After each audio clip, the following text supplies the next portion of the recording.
Salam à toutes et à tous. ومن العرب فلا جمعة له. Autrement dit, selon cette compréhension imposée, celui qui parle alors que l'imam prononce le sermon du vendredi, sa prière serait invalide. Je reviens dans cette série de capsules pour confronter les idées déviantes et les déviations par rapport au contenu du texte coranique et pour répondre à ceux qui ont détourné les versets de Dieu et falsifié sa religion. Il s'agit d'une mise au point face à ces soi-disant savants du salaf et à ceux qui ont suivi leur voie, remplaçant les prescriptions divines par des paroles d'hommes et leurs interprétations, et s'éloignant ainsi de la guidance claire du Coran. Des capsules qui ne plairont pas à ceux qui préfèrent la pensée superficielle, ni à ceux qui se contentent de répéter sans comprendre. Ici, et comme à mon habitude, nous plongerons dans les profondeurs du texte coranique avec une approche philosophique, méditative, réfléchie. Nous lirons entre les lignes. Nous décortiquerons les mots pour dévoiler ce qui est caché derrière. Je poserai des questions qui dérangent, des questions qui secouent les dogmes hérités, des questions qui, peut-être, n'ont pas de réponse simple, car tout simplement, la vérité n'est pas toujours confortable. Certains me reprochent ma lecture du Coran. Ils se demandent pourquoi lis-tu le Coran avec un regard philosophique, réflexif et méditatif? Pourquoi tes lectures du texte ne s'alignent-elles pas avec ce qu'ont transmis les anciens, salaf? Ma réponse est claire. Je refuse ce qu'ont transmis les anciens dans leur compréhension de la religion, car ce qu'ils ont légué est plein de contradictions. Or, Dieu dit, s'ils provenaient d'un autre que Dieu, ils y trouveraient certes de nombreuses contradictions. Les lectures anciennes, ou plutôt les lectures des anciens, ont créé des divisions. Pourtant, Dieu nous a mis en garde contre cela. Ne soyez pas du nombre des associateurs de ceux qui ont divisé leur religion et sont devenus des sectes. Leurs lectures ont donné naissance à des interprétations mythologiques du texte coranique.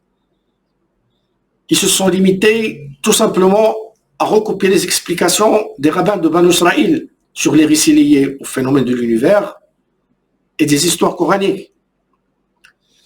Ces interprétations, à mon avis, et je trouve, ils sont en totale contradiction avec la raison, la nature humaine saine, le fitra, et les lois universelles de la création. Ces lectures erronées ont mené de nombreuses personnes à l'athéisme, car ils ont vu dans le Coran, tel qu'interprété par les anciens, une religion de violence, de non-sens, de légende et de superstition. Donc, j'ai rejeté les lectures des anciens, j'ai renié leur religion et je suis revenu à la religion de Dieu telle qu'elle est exposée dans son livre, le Coran. Et j'ai aussi rejeté l'athéisme, bien sûr, car oui, il aurait été facile pour moi de devenir athée, de me débarrasser de ce que certains considèrent comme un fardeau de rituel et d'obligation, de nier la religion et celui qui a instauré la religion, et de dire, comme ils disent les athées, nous sommes venus du néant. Il n'y a ni Dieu, ni religion. Donc, ça serait très très simple. Mais je me suis posé cette question. Comment le néant pourrait-il donner naissance à quelque chose? Cette question a été le point de départ de ma quête de la religion de Dieu, auprès de Dieu lui-même, auprès de celui qui a tout créé. Et j'ai découvert que Dieu existe, qu'il nous parle et nous répond à travers les versets de son livre, le Coran. J'ai entrepris un voyage spirituel, un pèlerinage vers Dieu, vers la preuve et la certitude, car je refusais de me résigner à la passivité et de me soumettre au chuchotement de mon propre ego et aux insinuations de Satan qui susurrent. Dieu et la religion n'existent pas. Alors j'ai dit, comme le Coran me l'enseigne, Seigneur, je cherche protection auprès de toi contre les insinuations des démons et je cherche refuge auprès de toi, Seigneur, pour qu'ils ne m'approchent pas. Car le pèlerinage, dans le langage coranique, ne se limite pas à un voyage physique à la Mecque et à l'accomplissement de rituels.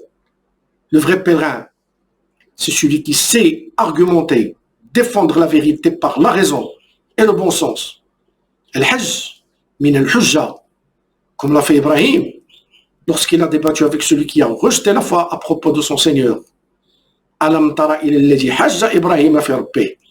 N'as-tu pas su l'histoire de celui qui argumenta contre Ibrahim au sujet de son Seigneur? Il est facile d'être athée, mais je considère cela comme une lâcheté et une forme de capitulation.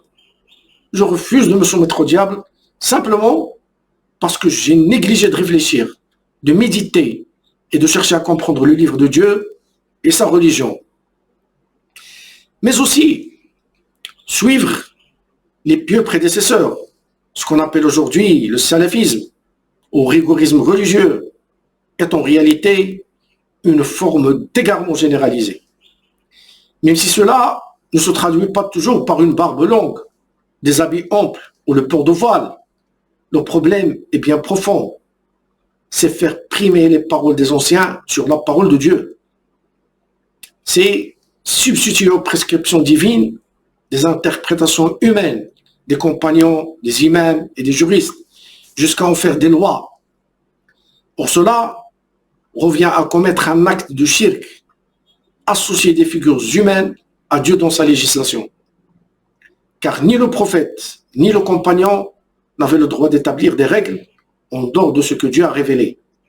Et moi je suis convaincu que Mohammed le messager alayhi salam n'avait dit aucun des hadiths qui contredisent le message divin. Le Coran est clair. Ya ayyuha rasoul, balligh ma unzila ilayka min rabbik. Au messager, transmis ce qui t'a été révélé par la part de ton Seigneur. De la part de ton Seigneur, pardon. Revenir à Dieu seul, sans intermédiaire, est le sens même de la foi pure. Je suis Issam. Sur ma chaîne, le Coran seul, Al-Qur'an wa Kafa. Vous l'aurez compris. Je médite le Coran autrement. Je propose une lecture du Coran totalement différente. Loin des interprétations religieuses entachées d'associationnisme et des récits sataniques qui contredisent la révélation divine. Rejoignez-moi pour une compréhension rationnelle, logique et philosophique du livre de Dieu, le Coran. Abonnez-vous et plongeons ensemble dans les profondeurs du langage coranique. Et que la paix soit sur ceux qui suivent la guidée.